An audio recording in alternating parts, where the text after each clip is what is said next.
The mysterious legend of Robert Johnson. Now, if you want to be a legend, you need a story, right?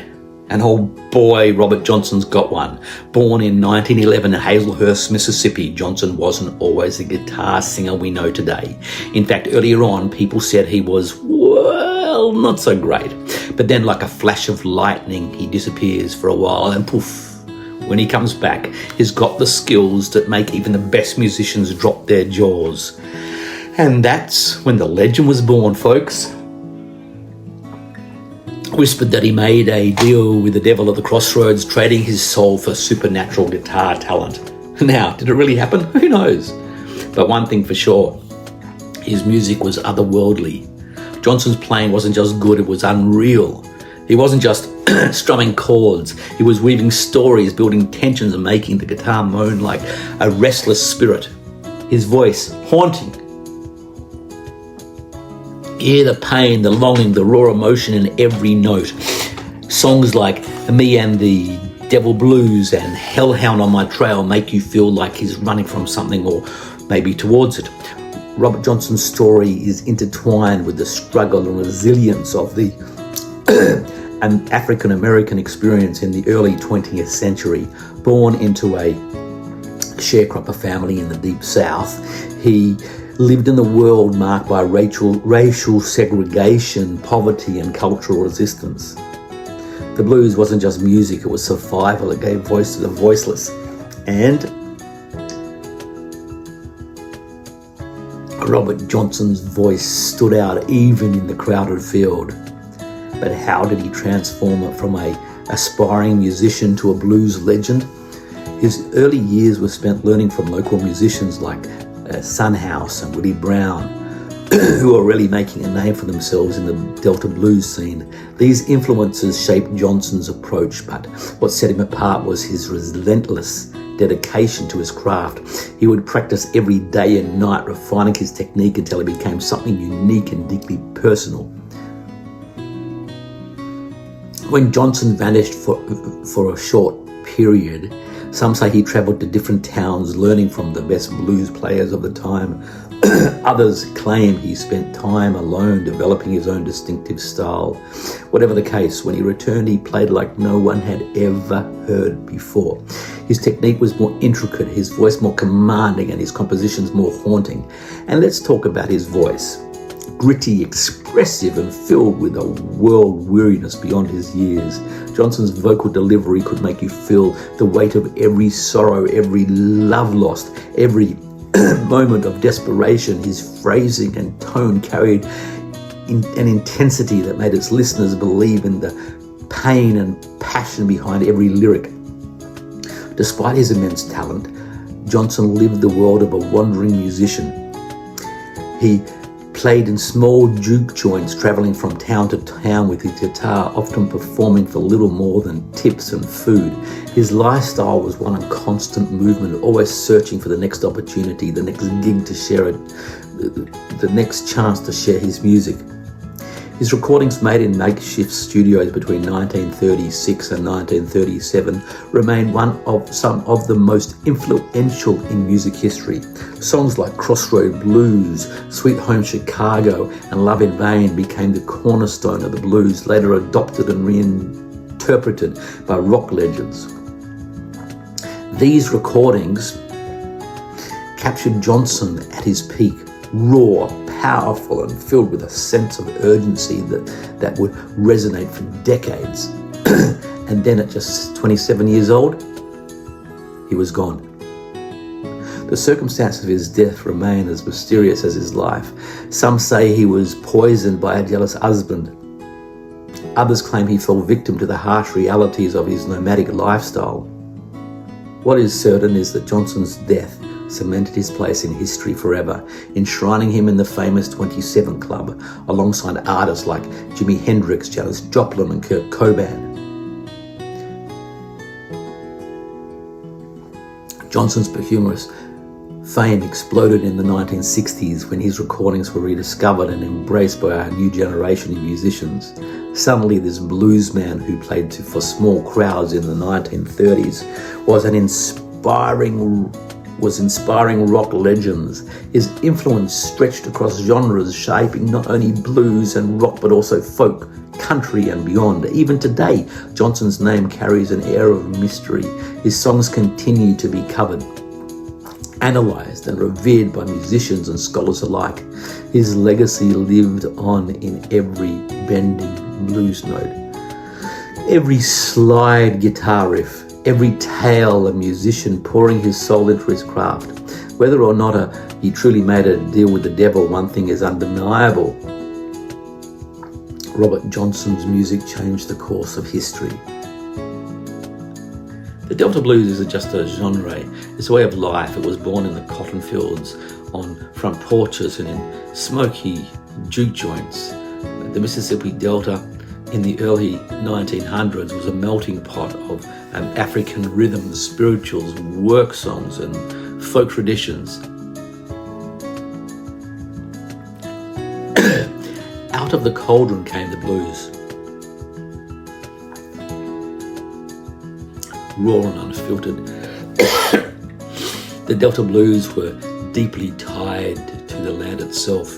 Rich, fertile soil of the Mississippi Delta produced cotton, the backbone of the southern economy, but it also produced generations of African Americans who turned their struggles into art. The music captured the rhythms of labor, the sorrow of loss and the hope of freedom. Johnson wasn't the first blues man, but he was the most enduring figure.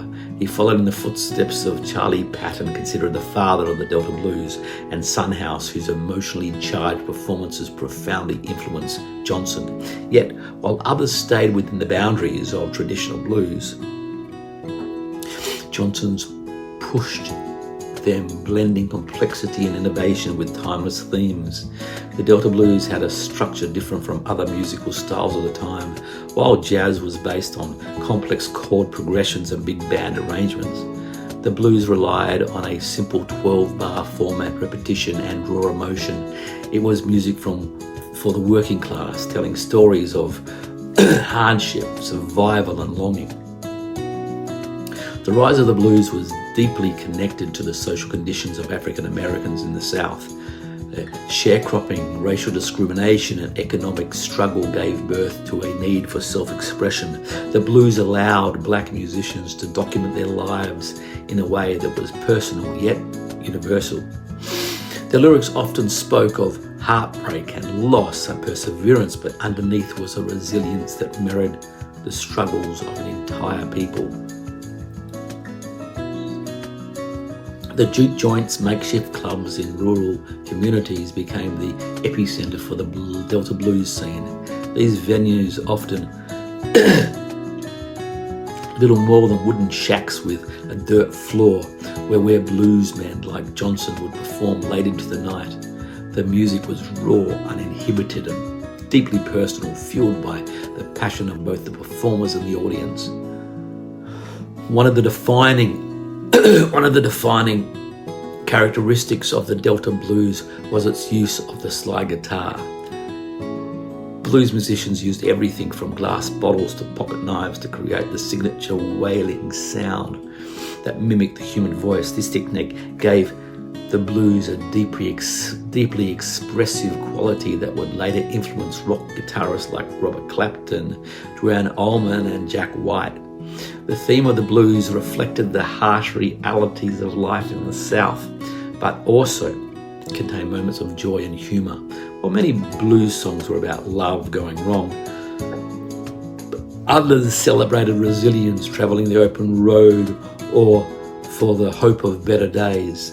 The blues weren't just about sadness, they were about life itself in all its complexity.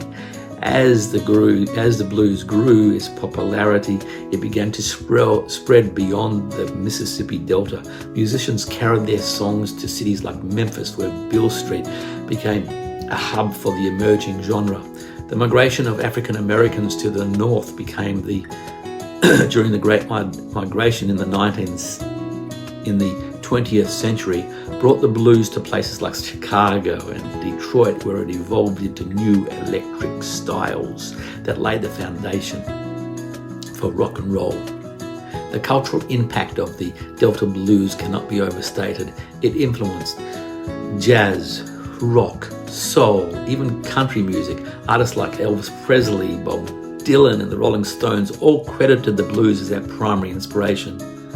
Without the raw emotion and storytelling of the Delta blues, the music of the 20th century would have sounded entirely different.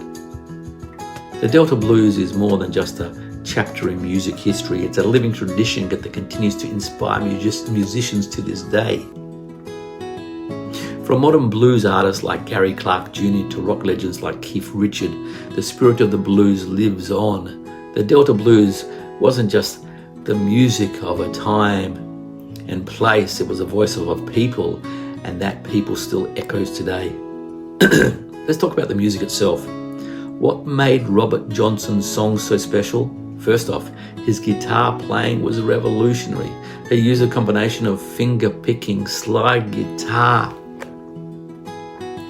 and rhythmic precision to create a sound that felt like an entire band was backing him up. His lyrics, poetic, vivid, and deeply personal. Songs like Crossroads Blues are drenched in metaphor and mystery. Is it about a literal crossroads, or is it a spiritual struggle? That's the beauty of Johnson's music. It invites interpretation. His songs often explored universal themes of love, betrayal, and the search for redemption, but they also hinted at something darker and more supernatural in Hellhound on My Trail. Johnson sings about being pursued by a relentless force, whether it's a metaphor for guilt, fear, or actual danger. The song resonates on multiple levels, and his use of minor chords and then tuning added and eerie quality that set him apart from his peers. But let's go even deeper. What made Johnson's playing truly exceptional? Unlike many of his contemporaries, he didn't just play rhythm guitar or simple 3-chord progressions.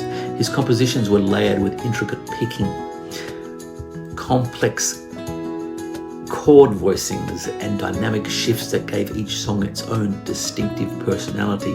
His ability to seamlessly blend rhythm and lead guitar within the same performance made him sound like a one-man band. One of his signature techniques was the use of the bottleneck slide, a method that allowed him to glide between notes with an expressive, almost vocal-like quality. This slide technique, heavily influenced by Delta blues pioneers like Son House and Charlie Patton, added a ghostly wail to his music that made it instantly recognizable. When you hear that moaning guitar tone, you know it's the blues at its rawest and most emotive.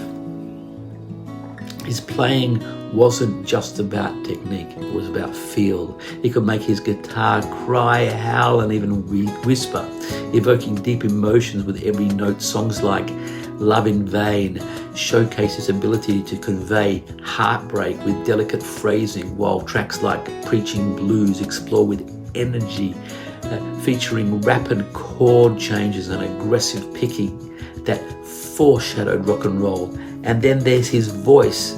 Johnson's vocals were as much an instrument as his guitar, shifting effortlessly between a smooth crone and a desperate wail. He could sing in a high, almost falsetto range one moment and drop into a raspy, guttural tone the next, emphasizing the drama in the lyrics. This dramatic vocal delivery made songs like Me and the Devil Blues feel like confessions, as if he was pouring out his soul to the listener. Lyrically, Johnson was ahead of his time. His songs weren't just stories. They were cinematic.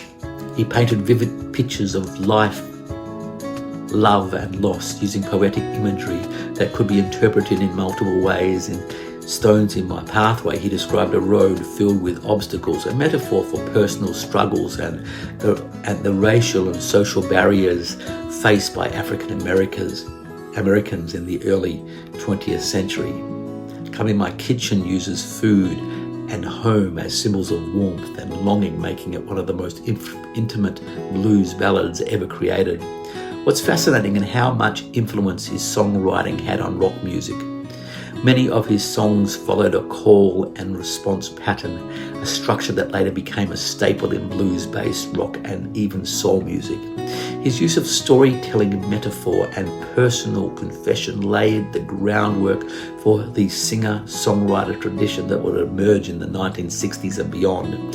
One of Johnson's biggest innovations was his approach to tempo and phrasing.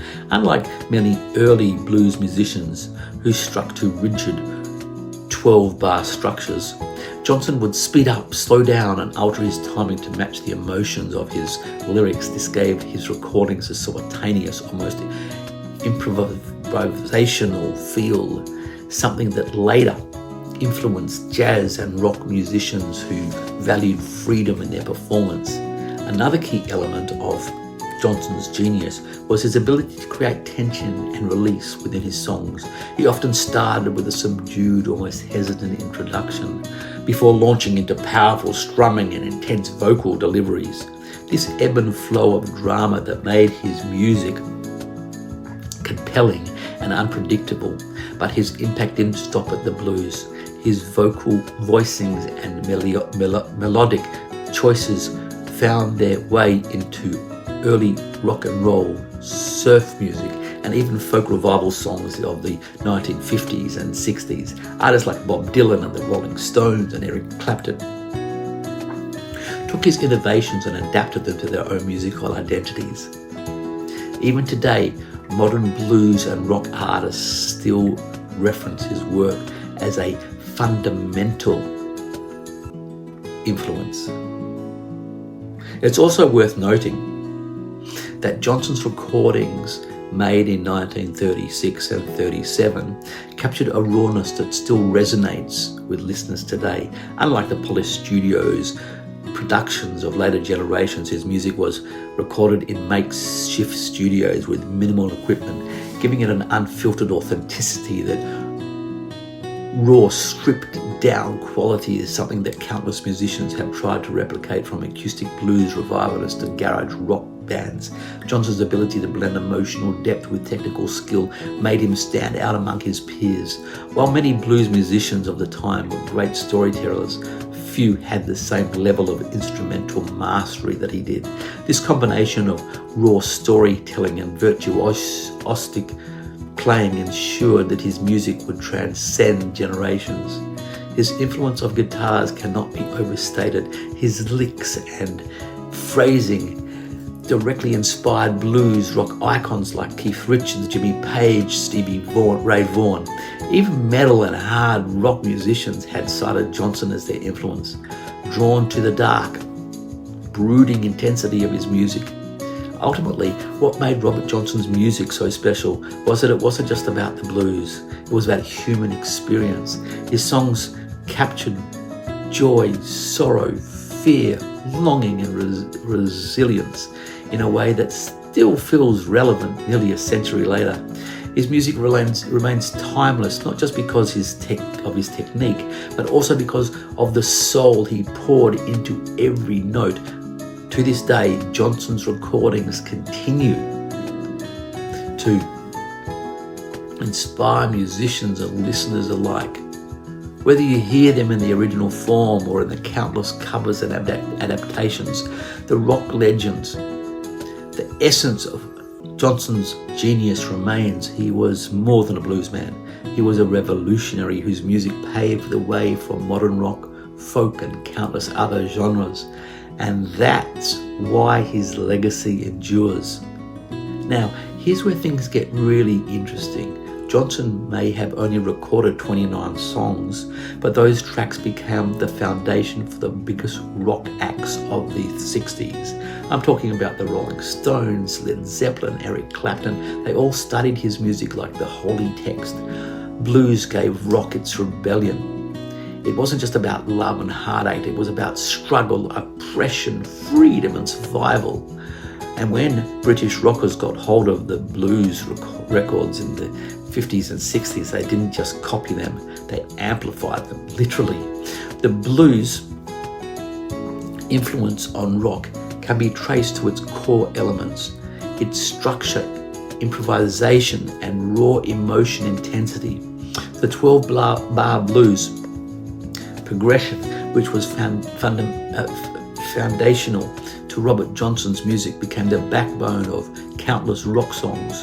From the early days of Chuck Berry and Elvis Presley to the explosive riffs of bands like The Who and Cream, the blues structure provided the framework for rock's evolution. The British blues explosion of the 1960s was fueled by the rediscovery of the American blues legends, and Robert Johnson's music was at the center of it all. The Rolling Stones in particular were instrumental in bringing Johnson's work to a new generation. Keith Richards once remarked that he first heard Johnson's recording. He thought they were two guitarists playing. This revelation led him to study Johnson's intricate fingerpicking style, incorporating it into the Stones' blues-driven rock sound. Led Zeppelin took Johnson's influence and amplified it into their own electrified, larger than life compositions. Jimmy Page, a longtime blues enthusiast, incorporated Johnson's haunting slide guitar techniques into Zeppelin's early recordings, like songs like Traveling Roadside Blues, which was a direct adaptation of Johnson's original showcase. How deeply his music has woven into the DNA of rock. Eric Clapton's connection to Johnson runs even deeper. Clapton has called Johnson the most important blues musician who ever lived, and recorded multiple covers of his songs, including a widely praised rendition of Crossroads Blues with Cream. Clapton's work with John Mayall and the Blues Breakers, and later as a solo artist, solidified Johnson's role at the cornerstone of modern blues rock. And let's not forget Jimi Hendrix, the ultimate guitar innovator, who took Johnson's bass foundations and blasted them into the stratosphere. Hendrix combined the storytelling tradition of the blues with dazzling technical prowess, using distortion, feedback, and wild improvisation to create something truly groundbreaking. Hendrix's performance at Woodstock in 1969, particularly his rendition of the Star-Spangled Banner, showcased how deeply blues roots rang through his music. Even when he was reinventing it, songs like Red House and Voodoo Child carry an unmistakable echoes of the Delta blues, proving that the genre's influence had found a permanent home in the fabric of rock and roll. But the blues weren't just an influence, it was the foundation of the entire rock movement of the 1960s and beyond. They borrowed from the emotional depth and the technical precision of the blues guitarist.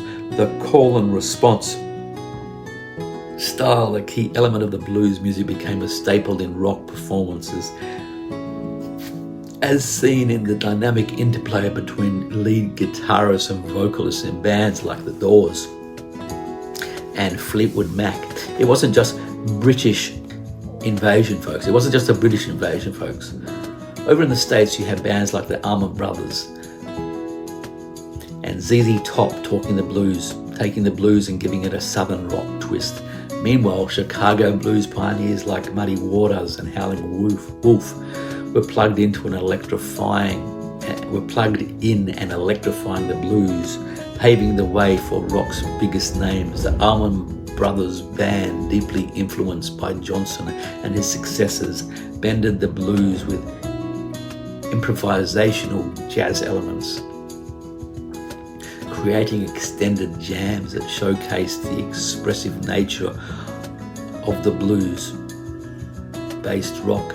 Their classic track, Statesboro Blues, originally recorded by Blind Willie McTell, was transformed into an electrifying rock anthem with slide guitar, artistry, reminiscent of Johnson's signature style. ZZ Top, meanwhile, took the grit of the Delta blues and infused it with a boogie rock rhythm, creating some of the most enduring blues rock anthems of the 20th century. Billy Gibbons, the band's guitarist and frontman, had frequently cited Robert Johnson as a major influence, particularly in his approach to slide guitar and songwriting. And hey, what about heavy metal? You might not think of it as bluesy, but trust me, it's got Robert Johnson's fingerprints all over it. Black Sabbath's Tommy Iommi took the doom-laden, moody vibe of the blues and cranked it up to 11, giving birth to the heavy, distorted guitar tones that define metal today. Black Sabbath's early recordings, especially tracks like The Wizard and NIB, carry a heavy blues influence with slow, menacing riffs that echo the darkness present in Johnson's work, the deep emotional weight of themes and struggle and redemption in the blues music, translated seamlessly into metal, where bands like Led Zeppelin, Deep Purple, and even later groups like Metallica took those elements and shaped them into something even more intense. Blues didn't just shape rock music, it shaped its attitude, its rebellious nature of blues musicians who sang about hard times, freedom and defiance, became the ethos of rock and roll. Songs about love and loss evolved into anthems about revolution, counterculture, and breaking the rules. Fast forward to today, and Johnson's influence hasn't faded. It's evolved. Artists like Jack White, Gary Clark Jr. and the Black Keys are keeping the blues alive in modern rock, proving that those old Delta rhythms still have a place in the digital age.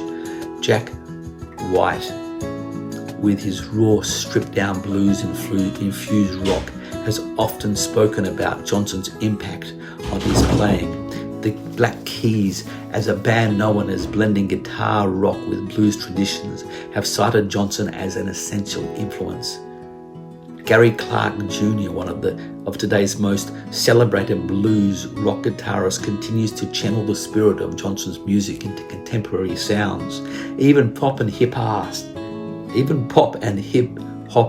have embraced elements of the blues, sampling blues guitar riffs, adopting its storytelling structure and incorporating its themes of struggle and perseverance, and allowing Johnson's legacy to transcend genre boundaries. Kay West's Jesus album, for example, features blues samples in tracks like Blood on the Leaves, proving that the influence of early blues recordings is still being felt in unexpected places. So what does it all mean? It means that Robert Johnson wasn't just a blues man. He was the architect of rock's very soul. His guitar licks, his raw storytelling, and his unmatched energy continue to shape the music we love today. The blues is more than a genre. It's the foundation of popular music as we know it. Without Robert Johnson, there is no Rolling Stones, no Led Zeppelin, no Hendrix, no Clapton. His influence is as alive today as it was when he first recorded his 29 legendary tracks. The spirit of the blues is woven into every guitar solo, every wailing vocal, and every rebellious anthem that defines rock and roll. And that's why, my friends, is why Robert Johnson isn't just a legend, he's a legacy. Now, the blues didn't just influence rock, it is rock. Listen to the Black Keys, Jack White, or even bands like Greta Van Fleet, and you'll hear loud and clear that raw soul, deep storytelling, those moody guitar slides. It's all still there, alive and kicking in the 21st century. And that, my friends, is what makes Robert Johnson's legacy so powerful. His songs didn't just fade into history. They're still echoing through every amp, every vinyl groove, every heart that beats to the blues. From festival headlining to local bar bands, Johnson's legacy is felt in the raw emotion and the storytelling that define rock music. Whether it's in blues rock, alternative, or even grunge, its haunting spirit of the Delta still lingers. But let's not stop there. Modern blues rock isn't just a homage to the past. It's an evolving genre that continues to push boundaries. Today, artists aren't just imitating Johnson's sound, they are reinterpreting it in new and innovative ways. Gary Clark Jr. is a prime example, often referred to as the torchbearer of modern blues rock. Clark blends traditional blues elements with fiery rock solos and hip-hop inspired beats. His song, This Land, tackles modern social issues in a way that echoes the storytelling traditions of the blues, proving that Johnson's influence extends beyond just the music into it's in the message. Jack White, both a solo artist and with the White Stripes, has infused blue aesthetics into garage rock. His stripped down, fuzzy, heavy guitar riffs are a direct descendant of Johnson's raw energy. Songs like Ball and Biscuit carry the same emotional weight and improvisational spirit that defined early Delta blues recordings. And let's talk about the Black Keys. This duo took the raw grit of the Delta blues, infused with a modern indie rock ledge, and brought it to the mainstream audiences. Their albums, Brothers and songs like Little Black Submarines, sound like they could have been played in a juke joint a century ago. And if you swapped out the amplifiers for an acoustic guitar and a foot-stomping rhythm, the blues influence can also be seen in unexpected places like the resurgence of psychedelic blues. Artists like Tame Impala and Alabama Shakes have taken this soulful expression of the blues and infused it into modern production techniques. Brittany Howard, the lead singer of the Alabama Shakes, channels the same raw, impassioned delivery that made Johnson's music so gripping. But wait, blues isn't just surviving in rock. It's finding a home in hip-hop, electric music, and even pop. That's right, folks, the blues is everywhere. Hip-hop has embraced the blues in a big way. Kay West has sampled blues recordings, most notably in Gold Digger, which borrows from Ray Charles. Kendrick Lamar and his storytelling-driven approach channels the same social consciousness that made the blues a powerful form of protest music. Even electronic music has tapped into the blues DNA. Artists like Moby and the Black Pumas blended electronic beats with blues-inspired melodies, showing that the genre's core essence remains adaptable across a time and technology. And let's not forget about the festival scene. Events like the Crossroads Guitar Festival, started by Eric Clapton, and keeping blues rock alive by showcasing legends alongside up-and-coming guitar slingers. From veteran bluesmen like Buddy Guy to young players like Christone Kingfish Ingram, the blues next generation is ready to carry the torch. In the streaming era, blues have found new life on digital platforms. Playlists dedicated to Delta blues, Chicago blues, and modern blues attract millions of listeners worldwide. Vinyl sales of classic blues records have surged, proving that even in the age of instant gratification, people still crave the deep emotional authenticity that Johnson's music embodied. So what does that all mean? It means that blues isn't just some relic of the past. It's a living, breathing force in today's music. And Johnson, he's not just a legend. He's the foundation of the entire musical movement. As long as artists are telling stories of struggle, love, loss, and redemption, the blues will live on. Whether in a smoky bar, a massive festival, or a digital playlist, the spirit of Robert Johnson and the Delta Blues is still very much alive. It's in every blending guitar note, every haunting lyric, every beat that makes us feel something real. And that, my friends, is why the blues, Robert Johnson's music, will never die. So, the next time you crank up some rock and roll, remember before there was Hendrix, before Clapton, before the Stones, there was a man with a guitar and a story that still gives us chills. Robert Johnson, the godfather of rock's soul. Now, go on and share the blues.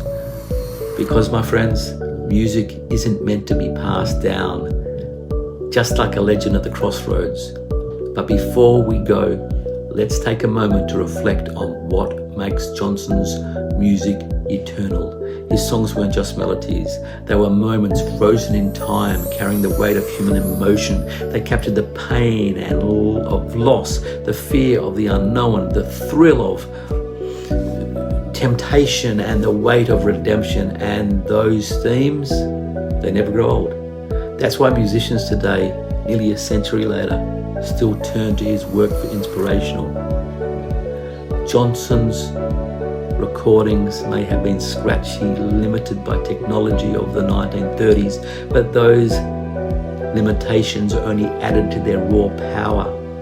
There was no overproduction, no filters, just a man, a guitar, and his soul laid bare. That kind of honesty is rare in modern music, but that's why his influence endures. Whether it's a haunting moan of his voice or the intricate picking of his guitar, his sound is instantly recognizable, timeless in a way that very few artists can claim. And let's not forget that mystery, that legend of a Crossroads. It's turned him into more than a musician. It's made him a myth. Every aspiring guitarist who's ever practiced until their fingers bled has felt some of Johnson's must have felt. Every songwriter who struggled to put heartbreak into words has walked the path he paved. He represents the ultimate musical archetype, the wandering bluesman, the soul in search of meaning, the man who gave everything to his craft. The blues are more than just a genre. They are a shared language of human experience, and Robert Johnson is one of the greatest storytellers. His songs have been dissected, reinterpreted, and covered by countless artists, and no matter how many times they're played, they never lose their power, because at their core they speak to something universal: struggle, perseverance, and the longing for something more. And you know what? Maybe that's why his music still calls out to us today. Because in a world that's constantly changing, one thing stays the same: good music never dies. And great music, well, that's the stuff of legends. Every time a young guitarist learns the opening riff to Crossroad Blues, or a singer pours their heart out in Love in Vain, Johnson's legacy grows. It's in the air at blues festivals, in the grooves of vinyl records, and in the digital libraries of modern playlists. His influence isn't just a footnote in history, it's living, breathing force that still moves people just like it did all those years ago. So what's next? That's up to you. If you haven't listened to Robert Johnson, now's the time. Dive into those old recordings, hear the ghostly echoes of the Delta night, and experience the music that changed everything. And if you're already a fan, spread the word. Keep the blues alive, because every time someone listens, every time someone plays, every time someone feels that spark, Robert Johnson walks amongst us once again. And with that, I'll leave you with this. Music is more than sound. It's memory, it's emotion, it's connection. And thanks to Robert Johnson, rock and roll has a soul that will never fade. Keep listening, keep playing, and most of all, keep the blues alive.